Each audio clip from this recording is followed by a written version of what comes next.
So what I was going to do today is read and talk a little bit about sources for poetry. I think that all of you are writers, and we're always sort of looking for what's the next poem going to be about. And in my experience or my understanding, a lot of what American writers, American poets do is write what I would call sort of the lyric moment, the inspiration that comes to you, in nature or in the car or in wherever you're going. But in recent years, especially for me, I've started thinking of the poem as a kind of research project. So, and in some ways what happens for me is that I do reading, actually sometimes a lot of reading, sometimes many books to get a rather small poem, but then the joy in that is that I'm learning something about a historical figure that interests me, or a work of art that interests me, or a painter. And what I find is that by not coming at my emotional experience or the point I'm interested in directly, but kind of coming at it through the angle of, for example, Walt Whitman as opposed to me, that somehow I become freer with the emotional experience I want to write about. So what I'm going to do today is read some poems that are from my book, The Invented Child, and talk about where the poems have come from. And then I would love it if you have questions, because we're such a small group. I hope we can be interactive. And then I've brought a handout on some ekphrastic poems about works of art for us to look at, and then some images that we can write on after I read. So I'm going to start with, actually it's the first poem in the book, and it's called The Grateful Crane. Well, it's based on a Japanese story called The Grateful Crane. Some of you may know this story. It's about a hunter who shoots this crane, a bird, and the bird says to him, "If you let me live, you'll be rewarded." So he lets the crane go, and shortly after, this beautiful woman comes and he marries her, and she weaves this cloth that makes him a lot of money, and eventually, of course, finds out that she's the crane. And what interested me about that story was that it felt to me like a parable about marriage, that somehow the more you know about the person you know best, the more mysterious they become to you. So that idea that we know things and yet they're always kind of unknown to us was my thinking for the poem. So this is called Folktale, after a traditional Japanese story. He knows she must have been a bird. The same white crane he saved returned to flight, and now she has returned to him as wife. At night he brings his face near hers to watch the unexpected sheen, white on white, her skin against the pillow. And when she slowly combs her tangled morning hair, her lifted arms seem to him like wings. Once he found a feather on the stair. Her husband is to her the sea. He tastes of salt, his unwashed hair a net that holds an ancient briny catch. In sleep she breathes him deep and flies. She sees the coast, sees the way the sun breaks waves to shards of purple, gold, and rose. She sees the squares of planted rice, serene beneath a muted glaze. She finds a perch within the darkness of the trees. They love their simple life, their house, a flowering branch, a lacquered box. Life comes to life when juxtaposed. Each meal they share seems an emblem of the past. A bit of rosy fish curls shyly on a tray. A boiled custard in a plain white cup nearly overflows like the moon's white light inside a narrow room. They drink their tea in somber bowls, neither green nor gray. Like two old friends, they tell each other tales, but never once their own. The startled hunter, wedded to his prey, the wounded bird, would-be wife. But should a traveler someday pass beyond their gate, the scene he'd see could bring to mind a half-remembered song, could bring to mind a master's inky wash, wherein a single tree, a stone, a stream, find a home within an emptiness. The painting's untold story feels like home. And I'm going to read another poem about marriage. And this one actually came out of visiting the old manse. I'm not sure if you've been to, people have been to Concord, where, you know, Walden Pond is. And the old manse is the house where Nathaniel Hawthorne, it's actually was owned by Ralph Waldo Emerson's family. And he invited Hawthorne and his wife Sophia to live there right after they got married. And you probably know this, but Hawthorne and Sophia were considered old to be getting married, and I think both had sort of thought they would never find happiness in marriage, but they were very happy. But they were very bad tenants of Emerson's house. They tore out the stove and they nailed things into the walls. But in their first year in the house together, they wrote these little poems to each other in the window glass with Sophia's diamond ring, and the poems are still there. And it's quite, I was just so struck by that artifact of their marriage when I visited the house a few years ago. So this is the poem that came out of that. It's called Writing on the Window, and it begins with a quote from Sophia Hawthorne. A silver gleaming in the west called us to proceed. Sophia Hawthorne on her wedding day, 1842. In their myth of middle-aged love, they travel down a long lane lined with black ash trees toward something like paradise, if only for a season. Soon it would be full summer, and with all the windows open, the rooms of their rented house showed gold, a neighbor said. In the high study upstairs, these two, joined in their weariness, looked out on a night capable, it seemed, of such conciliatory brightness. Sophia scratched with her diamond on the glass. On the gold light, the smallest twig leans clear against the sky. That July, the yard behind the house was wide as Hawthorne's old dream of the sea. The invalid artist, her husband who brooded on the world's deep strangeness, murky and bottomless, how the landscape had changed for them.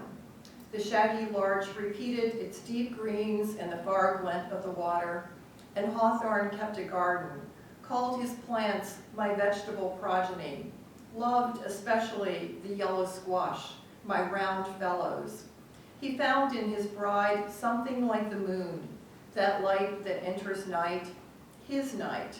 She danced for him to the tunes of their music box until the old rooms grew too cold before he tried to settle all their debt by selling apples, potatoes, even grass.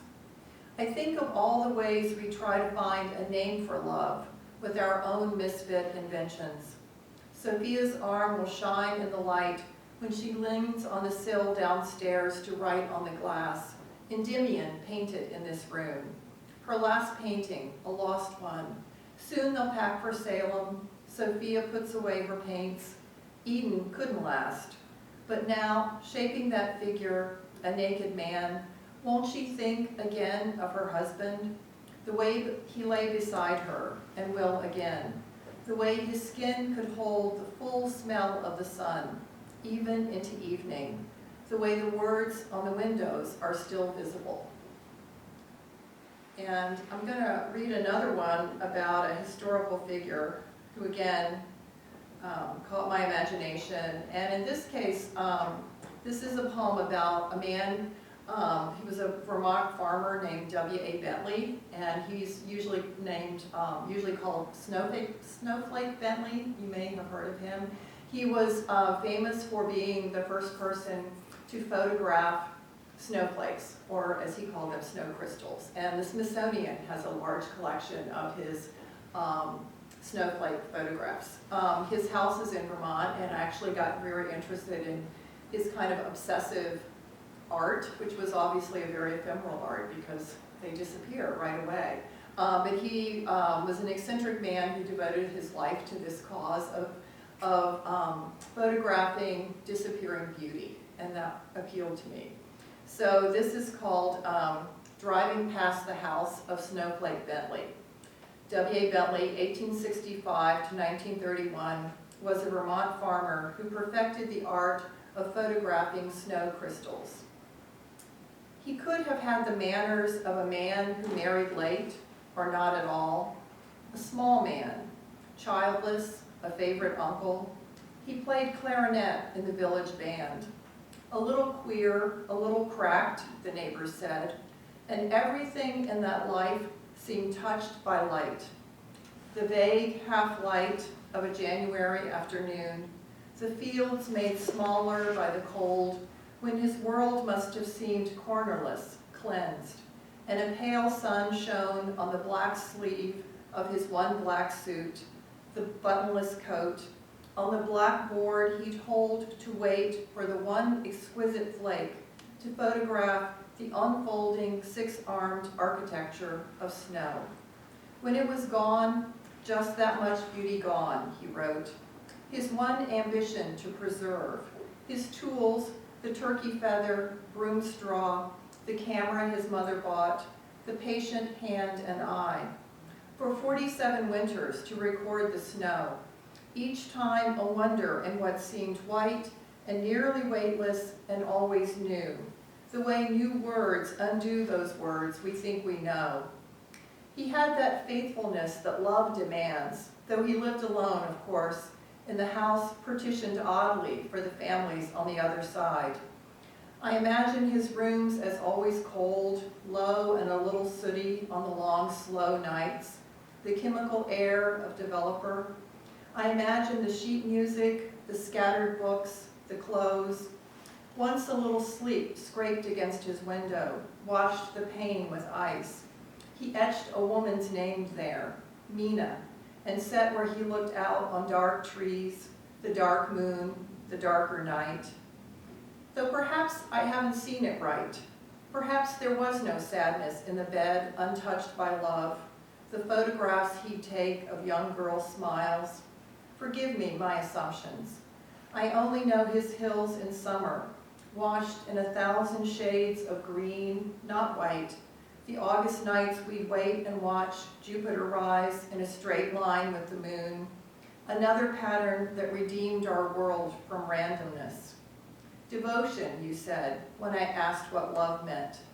Then Psyche spent her long hours sorting the seeds, and Bentley noted the weather on his last afternoon, snow flying, then the high, dark hills above us with their paired brave lights, then the heart, its infinite and intricate discernments. And I just want to welcome my student, Alexis, who has come from Maryland. Thank you so much for being here, Alexis. So we just started a little bit ago, so thank you for coming. So I'm going to read two more poems that come out of thinking about fairy tales. And in fact, in our class, Alexis is in my creative writing class that I teach this semester. We've done some reading of poems about fairy tales. What I like about fairy tales is not perhaps the fairy tale quality, not the Cinderella quality, but the fact that they go into emotional registers that I think we don't always let ourselves go into. And especially I think with the Grimm's fairy tales, emotions of guilt, emotions of fear, emotions of terror that I think are challenging to write about, but that I think are part of our human experience. So the first one I'm going to read is a very dark story, and I wanted to write about guilt. I wanted to write about, this is certainly not necessarily accurate view of my own life story. In the Juniper Tree, if you know that story, it's about a stepmother who murders her son and then props him up in a chair and his head gets chopped off in a chest, and she props him up in a chair and ties the head back on as if everything is okay. And there was something about the failures that any of us who are parents have, not that we go that far, but there was something about that emotional register that was interesting to me. So that's where this story came from. It's called The Juniper Tree, after a story by the Brothers Grimm. A man who had lost something and a woman who had lost something married and lived in a house with their child. And after all that had happened, after the branches outside had grown tangled with each other, and the little birds sang so that the air around them echoed with their sad songs, after all the blossoms fell, it was as if 1,000 years had passed. And the woman took their boy, broken now, and propped him up outside the door, placed him in a lovely yellow chair under the juniper tree. She tied around his neck a carefully measured strip of cloth. Think of it now, that ribbon, that yoke around his throat. Imagine her misplaced tenderness, her folly. And this unfortunate story, this tale of brutal love, is not about you, though there may be nights when you see the mother, as if you've glimpsed her face from a passing car. She stands outside, one hand lifted like a dark bird thrown against the sky. And even as the evening air rushes past your open window, you know that she is frightened now by all she has forgotten or mislaid, by the juniper tree, its wintered branches, by the body of the boy buried there, by the hard, bare-swept yard, as empty as a field where all the carnival rides are packed and gone by dawn. And to move into something much happier, I'm going to read another fairy tale poem. This one is a version of Thumbelina. I became a mother at an older age than many women do, and my daughter is adopted. She was born in China, and she is the great miracle of my life. But when I became a mother to Hannah, someone gave me a book of fairy tales about mothers and daughters, and it was interesting to me how many of them were sort of miracle stories. The child who comes out of a flower, or the child who appears brought by a bird, and there was something that really resonated with that miraculous way my daughter came into my life. So this is really a poem for Hannah, and it's called Little Thumbkin. Over the rim of the teacup, a tiny finger curls. A girl emerges, her birth dress blue, blue as the teacup's crazed blue glaze. The mother, startled, lifts her daughter in her hand. No other mother feels more joy. Who could imagine such an answer to her prayers? The air shimmers as this miracle unfurls. Already she can see all their great good times. The rhymes she'll sing as her baby daughter sleeps, the cradle she'll carve from a walnut shell, the purple pansy fashioned into coat and hat. Come, my baby, come and see this world. She carries her daughter to the windowsill. The morning garden now stretches even to the sea. The tree, no longer gnarled, seems to shelter with its shade the blazing banks of roses. The lilies gleam like pearls. This story has not been told before. The window's glass gives back the mother's careworn face. The daughter, fresh, clean, every hair in place, and yet no larger than her mother's nose. Will she grow? Who could say? The mother knows the neighbor's whispers may be cruel. She knows that in this story, hope must rule. This story, it is true, has not been told before. And so, mother, use now all your mother art. Serve your girl a hummingbird egg for breakfast. Follow the unexpected course of love. Bless your daughter. Bless her tiny, uncorrupted heart.